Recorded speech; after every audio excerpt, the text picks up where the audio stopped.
Welcome to Game Night Friday. This is Mall Madness.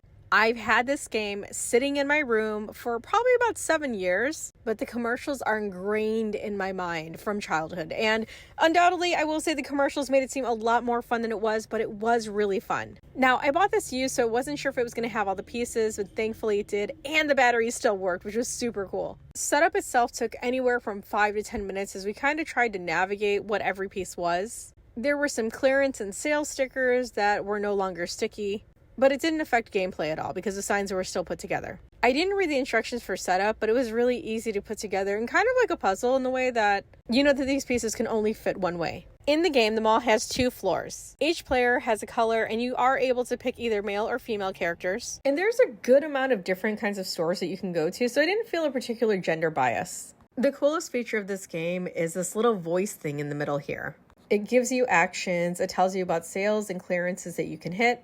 The game specifically calls out each player's color and tells them how many spaces they can move. The goal of the game is to buy 6 items from your card with the money you start off with or by going to the bank and getting more money. One of the best features is that this game will tell you you're out of money, that the sale price has gone up, or it'll just switch the sales and clearance signs altogether, which means that if you were on your way to a store, you're now on your way to a different store. Obviously, each player wants to pay the least amount possible for whatever item they're buying, so hitting the clearances and sales are the best strategy. All in all, we had a lot of fun. Now, the worst part of the game is if you accidentally hit the wrong button, you could potentially start the game all over again. And you don't have endless amounts of money, which means you do have to go to the bank. From start to finish, this game probably took us about 45 minutes to an hour. Hey, what are you doing with all that money? I stole it.